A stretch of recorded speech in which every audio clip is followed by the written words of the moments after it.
Radio Classique, Social Éco. Au cœur des enjeux de l'entrepreneuriat social avec KPMG.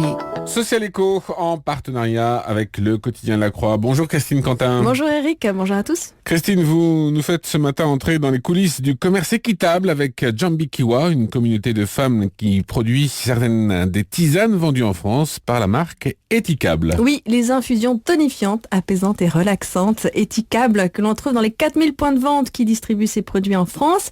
Eh bien, ces ventes influencent profondément le développement d'une communauté de femmes indigènes, les Puruaes, dans les Andes, en Équateur. Ces femmes, elles ont dû faire face à plusieurs phénomènes. D'abord, le départ des hommes pour aller chercher du travail dans les villes, souvent un travail peu rémunéré sur les chantiers qui ne permet pas toujours de financer la famille, ni aux hommes de revenir dans les villages. La pression foncière permanente dans la région du Chimborazo aussi, et puis la perte des traditions et des connaissances ancestrales de leur communauté par les jeunes générations, en particulier sur les bienfaits des plantes médicinales. Or, ces femmes avaient très conscience que ce savoir, cette connaissance des plantes est un savoir unique, rare, et qu'elles avaient la capacité d'en faire une activité économique tout en préservant leur patrimoine. Et donc, elles se sont mises à produire des plantes. Oui, grâce au commerce équitable, elles ont pu se développer en planifiant des ventes sans subir les fluctuations des marchés des matières premières.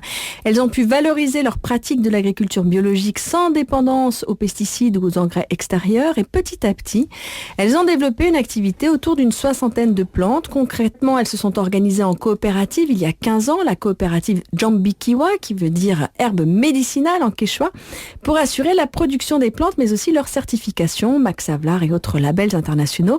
Elles ont évidemment créé une école de formation continue sur les pratiques agricoles bio et de reproduction des plantes en voie d'extinction, ainsi que sur la médecine par les plantes, la phytopharmacologie ou encore sur la gastronomie andine. Et c'est donc à cela que l'on participe lorsque l'on achète les tisanes Etikable. Absolument, et ça mérite tout de même d'être dit, parce que les acteurs sont nombreux sur le marché du commerce équitable aujourd'hui. Et Etikable est l'une des entreprises pionnières du secteur en France depuis plus de 10 ans.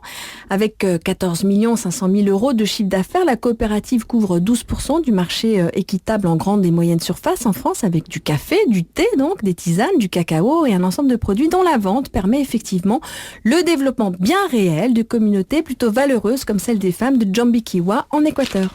Merci Christine Quentin, Social Éco. Et pour plus d'informations sur Djambikiwa, vous pouvez consulter le site www.es.djambikiwa.org ou pour le site d'Etikable www.etikable.coop. Merci donc Christine Quentin. On vous retrouve demain pour un nouveau Social Éco.